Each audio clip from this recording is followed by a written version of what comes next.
can't believe I actually bought one. I've never owned an air fryer. This is the first one I've ever bought. But I put out a poll to Instagram and YouTube, and Instagram had like 70 votes on it, and it was 93%, and YouTube still is getting votes. It was like 500 something votes with 92% the last time I checked, so I was just like, you know what, let's get an air fryer.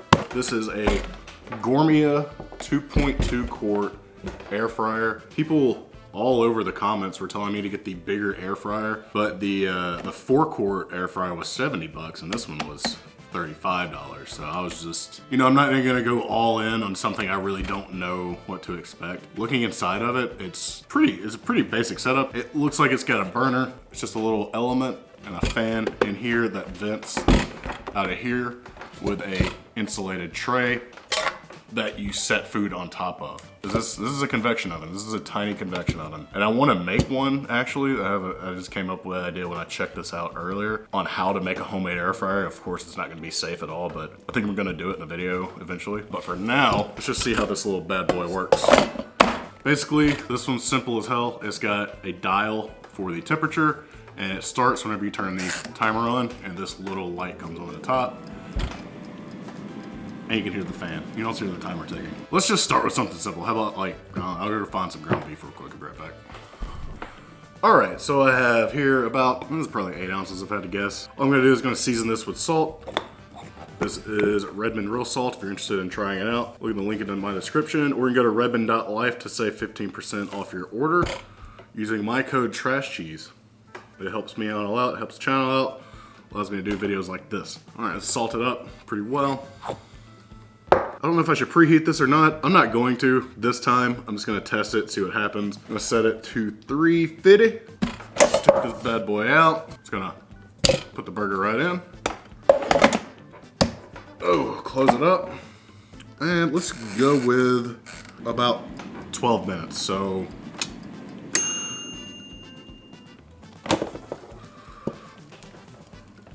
it's definitely not done.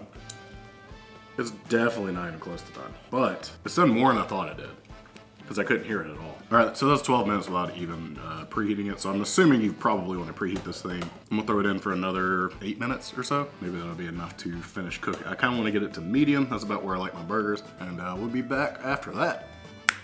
All right, so that really went for about 23, 24 minutes. I kept pulling it out, it wasn't quite where I wanted it to be, and I just gave up, and I was like, all right, I'm gonna get an additional 5 minutes towards the end there. Yeah, let's check it out. All right, it is a little over medium, which is okay. I'm not that worried about it. It wasn't what I was going for, and it kind of shows me that there is somewhat of a learning curve on this thing. That's what it looks like right now. If you could see it, I don't want to spill grease everywhere. And let's just, let's get this thing out. Yeah, it looks like an oven burger, you know. I flipped it once at some point. I don't really remember what time I did that at. And it's cooked. It's got some decent color, as you can see. Obviously, you could do this in a pan much faster or on a stove. You know, just the air fryer I see now is all about, number one, convenience. You could just literally set it and walk away. And number two, cleanliness. Like, doing this on the stove obviously creates a lot of grease. You have to clean that up. So I could see why people want this. So I kind of get it now. Next up, I'm gonna make some eggs. So I have grease in here still from the burger. I took out this little pan that's very hot still, actually. I'm just gonna go straight into the grease with these, make some fried eggs, see how they turn out. All right, see the grease in there. Still got the burger particle stuff. Cracking a few eggs and we'll cook it up.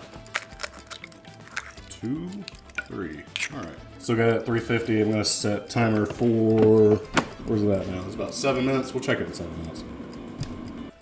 All right, I stopped this one early because I could smell the yolks kind of cooking, and oh yeah, they are very well done.